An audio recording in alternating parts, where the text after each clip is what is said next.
Assalamualaikum warahmatullahi wabarakatuh. Bismillahirrahmanirrahim. Alhamdulillahirabbil alamin. Assalatu wassalamu ala asrofil anbiya'i wal mursalin Sayyidina Muhammadin wa ala alihi wa sahbihi ajma'in. Amma ba'du. Baik, pada pembelajaran pada pagi hari ini yaitu tentang sejarah kebudayaan Islam yang bertema kehadiran Islam mendamaikan bumi Nusantara. Sebelum memulai pembelajaran pada pagi hari ini, langkah baiknya kita berdoa dahulu. Berdoa, mulai. Bismillahirrohmanirrohim. Rabbi zidni ilma warzuqni fahma. Selesai. Yang pertama yaitu alur perjalanan dakwah Islam Nusantara. Yang kedua yaitu cara dakwah Islam Nusantara. Dan yang terakhir yaitu kerajaan Islam yang ada di Indonesia. Ini peta. Terus ini ada orang yang berjalan dari Sabang sampai Merauke. Oh tidak, ini adalah orang yang berjalan untuk melakukan jalur perjalanan dakwah Islam Nusantara. Seperti ini ilusinya. Alur perjalanan Islam masuk ke Indonesia. Islam masuk ke Indonesia yaitu melalui jalur perdagangan. Islam masuk ke Indonesia sebelum adanya Islam di Indonesia, yaitu berpengaruh dan menganut agama Hindu-Buddha yang dapat mempengaruhi pola hidup masyarakat. Tapi dengan perkembangan zaman yang kuat, Islam lebih kuat daripada agama Hindu-Buddha. Oleh karena itu, sedikit demi sedikit penganut agama Hindu-Buddha menjadi hilang. Next, selanjutnya. Nah, foto di atas ini yaitu foto tentang perjalanan dakwah Islam ke Indonesia melalui jalur perdagangan. Di sini orang-orang asing seperti Eropa dan lainnya menggunakan jalur transportasi kapal. Proses masuknya Islam di Indonesia berjalan secara bertahap dan melalui banyak cara. Menurut para ahli sejarah, teori-teori tentang kedatangan Islam ke Indonesia adalah sebagai berikut. Teori Mekah menunjukkan teori Mekah. Proses masuknya Islam ke Indonesia adalah langsung dari Mekah atau Arab. Terjadi pada abad pertama Hijriah atau abad ke-7 Masehi. Para pedagang dari Timur Tengah memiliki misi dagang dan dakwah sekaligus. Bahkan motivasi dakwah menjadi pendorong utama mereka untuk datang ke Nusantara. Yang kedua, teori Gujarat. Teori Gujarat mengatakan bahwa proses kedatangan Islam ke Indonesia berasal dari Gujarat abad ke-7 atau abad ke-13 Masehi. Gujarat adalah sebuah wilayah di India bagian barat, berdekatan dengan Laut Arab. Menurut teori ini, orang-orang Arab bermadzhab Syafi'i telah bermukim di Gujarat dan melebar sejak awal Hijriah, abad ke-7 Masehi. Teori Persia merupakan proses kedatangan Islam ke Indonesia berasal dari daerah Persia atau Parsi, sekarang Iran. Sebagai buktinya, ada kesamaan budaya dan tradisi yang berkembang antara masyarakat Parsi dan Indonesia. Tradisi tersebut antara lain adalah tradisi merayakan 10 Muharram atau Asyura. Yang keempat, yaitu teori Cina. Menurut teori Cina, proses kedatangan Islam ke Indonesia, khususnya di tanah Jawa, berasal dari para pedagang Cina.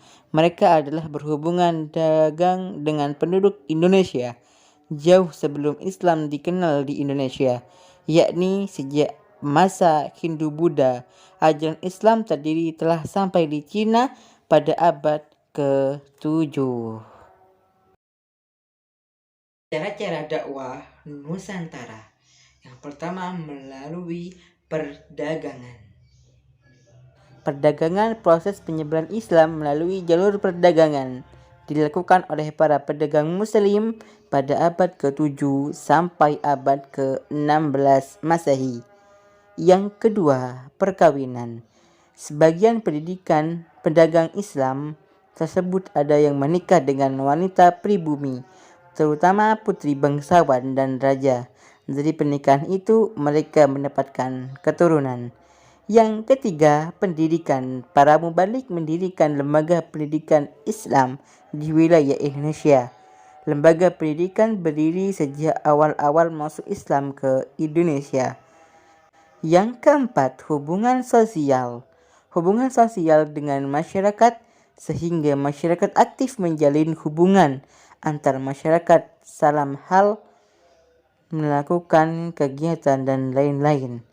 Yang kelima, kesenian. Terdapat beberapa kesenian dalam menyebarkan agama Islam ke Nusantara, yaitu salah satunya wayang kulit yang dijalani oleh Sunan Kalijaga dan seni bangunan-bangunan yang lainnya. Kerajaan-kerajaan Islam di Nusantara. Ada apa saja sih di dalam Indonesia itu? Ada berapa kerajaan? Yuk kita simak berikutnya. Nama-nama kerajaan di Islam di Nusantara. Kerajaan Samudra Pasai. Kerajaan Islam pertama Indonesia adalah Kerajaan Samudra Pasai yang terletak di pesisir timur Laut Aceh, Kabupaten Lok Semawe atau Aceh Utara sekarang. Kerajaan Aceh. Kerajaan Aceh terletak di daerah yang sekarang dikenal dengan nama Kabupaten Aceh Besar. Nama Aceh menanjak dengan cepat pada abad 17. Sejak itulah seluruh Aceh berada di bawah naungan Aceh Besar yang berpusat di Kutaraja. Kerajaan Demak. Kerajaan Demak terletak di Kabupaten Demak, Jawa Tengah. Kerajaan ini merupakan kerajaan Islam pertama dan terbesar di pesisir utara Jawa. Wilayah Demak sebelumnya merupakan kadipaten dari Kerajaan Majapahit. Kerajaan ini tercatat menjadi pelopor penyebaran agama Islam di Pulau Jawa dan Nusantara. Kerajaan Pajang. Kerajaan Pajang adalah penerus dari Kerajaan Demak. Kesultanan yang terletak di daerah Kartasura sekarang itu merupakan kerajaan Islam pertama yang terletak di daerah pendalaman Pulau Jawa. Kerajaan Mataram Islam. Kerajaan Mataram Islam berdiri pada tahun 1586 dan raja pertama adalah Sutawijaya yang bergelar Senapati Ingalaga Sayyidin Panatagama. Artinya panglima perang dan ulama pengatur kehidupan beragama. Pusat kerajaan ini terletak di sebelah tenggara kota Yogyakarta, yaitu di Kota Gede. Kerajaan Banjar. Kerajaan Banjar adalah kerajaan Islam di Pulau Kalimantan, tepatnya di Provinsi Kalimantan Selatan. Saat ini pusat kerajaan Banjar yang pertama adalah daerah di sekitar Kuin Utara, Banjarmasin sekarang. Namun setelah keraton di Kuin dihancurkan oleh Belanda, pusat kerajaan dipindahkan ke Martapura. Kerajaan ini berdiri pada tahun 1526 Masehi dengan Sultan Suryansyah Raden Samudera sebagai sultan pertama. Kerajaan Gowatalo. Pada awalnya di daerah Gowatalo terdapat 9 komunitas yang dikenal dengan nama Batik Salapang, yang kemudian menjadi pusat kerajaan Gowatalo, Tombolo. Kemudian semua komunitas bergabung dan sepakat membentuk Kerajaan Gowa. Kerajaan Gowa adalah salah satu kerajaan besar dan paling sukses yang terdapat di daerah Sulawesi Selatan. Kerajaan Ternate. Kerajaan Ternate terdiri pada abad ke-13. Ibu kotanya terletak di Sampalu, Pulau Ternate. Selain kerajaan Ternate di Maluku, juga terdapat berdirinya kerajaan-kerajaan lain, yaitu Jailolo, Tidore, dan lain-lainnya. Kerajaan Tidore adalah kerajaan Islam yang berpusat di wilayah kota Tidore, Maluku Utara. Kerajaan Tidore terletak di sebelah selatan Ternate. Menurut silsilah Raja Ternate dan Tidore, Raja Tidore pertama adalah Syekh Dati alias Muhammad Nakal yang naik tahta sekitar tahun 1081 Masehi. Ups, ada videonya. Yuk lihat videonya.